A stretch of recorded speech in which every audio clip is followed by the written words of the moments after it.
Wanita ini tidak percaya bahwa guru baru itu adalah suaminya. Hari itu di ruang kelas dia tiba-tiba mengeluarkan kain lap dari sakunya. Ini membuatnya kaget karena pria itu memakai barang miliknya. Dia melihat sekeliling dan ingin mengingatkan pria itu. Tapi sepertinya dia tidak begitu mengerti. Wanita ini menggebrak meja dengan sangat keras. Jadi dia dengan cepat memasukkan barang itu ke dalam sakunya. Itu satu-satunya cara untuk menyelesaikan bahaya dengan aman. Mereka tidak punya foto pernikahan. Jadi mereka menyembunyikan pernikahan ini dari semua orang. Tapi semakin kamu takut akan sesuatu, maka semakin besar kemungkinan itu terjadi. Dia hanya melihat mereka dengan gerakan ini dan berpura-pura tidak terjadi apa-apa. Tapi Guru Kim bukanlah orang biasa. Terakhir kali seorang guru fisika bertemu dengannya. Dia terlalu mengejar sampai guru fisika itu harus pindah sekolah. Kali ini bukan saatnya semua orang makan siang. Tapi dia mendekati pria ini dan ingin makan bersama. Dia diam-diam khawatir pada suaminya. Saat selesai sekolah Guru Kim sudah menunggu di gerbang sekolah.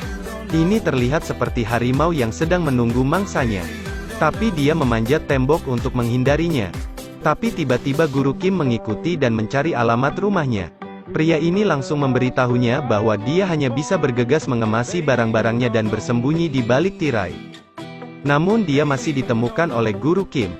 Dia tidak tahu harus bersembunyi di mana. Gadis ini akhirnya berlari keluar dan melompat ke bawah. Dia juga tidak peduli dengan rasa sakitnya. Dia akhirnya melarikan diri dari tempat ini. Guru Kim bertanya siapa wanita itu. Pria ini menjelaskan bahwa wanita ini adalah adiknya. Tapi Guru Kim segera memberitahu kebenarannya. Sambil mempersiapkan kegiatan untuk mata pelajaran seni, dia ditugaskan untuk tugas membuat mural di dinding ini. Pria ini memohon kepada Guru Kim untuk membantunya. Tapi dia malah memarahinya. Seorang teman datang untuk membantu. Mereka bekerja sampai larut pulang. Tapi anehnya akhir-akhir ini suaminya sangat sibuk. Setiap kali dia pulang suaminya tidak ada di rumah. Hari ini hari kedua dengan keluarganya. Tapi dia terlihat tidak senang. Dia memanggil istrinya untuk datang dengan cepat.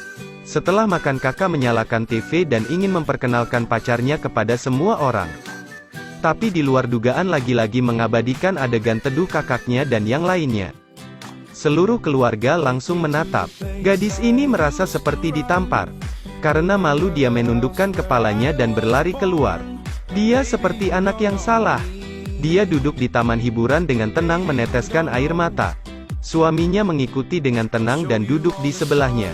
Dia bilang semua orang pernah melakukan kesalahan. Sesampainya di rumah dia menangis di pangkuan ibunya. Ibunya menasehati bahwa setiap hubungan pasti akan memiliki masalah. Dia hanya harus sabar dan bersikap lebih dewasa. Kau harus belajar menerima kenyataan bahwa kehidupan tidak selalu mulus. Pasti akan selalu ada masalah di dalamnya. Gadis ini akhirnya sadar dan termenung. Suaminya mengajak temannya untuk membantunya menggambar lukisan dinding. Dia bergegas menuju tempat ini. Gambar di dinding sudah cemerlang. Di atasnya adalah adegan mereka bermain bersama saat kecil.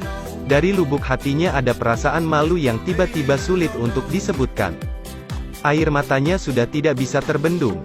Keesokan harinya dia masuk kamar dan ingin berterima kasih. Tapi dia tidak di kamar. Pada saat ini dia memperhatikan ke sebuah foto di atas meja. Dia melihat di album penuh gambar foto mereka berdua waktu kecil. Buku harian itu juga berisi pesawat mainan yang sering mereka mainkan. Itu adalah tahun ketika dia mengikuti ayahnya untuk mengunjungi suatu tempat. Dia meninggalkan surat untuknya. Tiba-tiba dia teringat kata-kata saat di sekolah. Dia mengatakan pacar pertamanya yaitu orang yang mengunjungi saya ketika saya masih di tentara. Ternyata dia selalu diam-diam melindunginya. Dia pergi ke kelas seni dan wanita ini diundang ke podium pernyataan. Pada saat ini seorang siswi tiba-tiba mengetahui kebenaran. Orang-orang di bawah tiba-tiba berbisik. Pria ini tidak menghindari ini.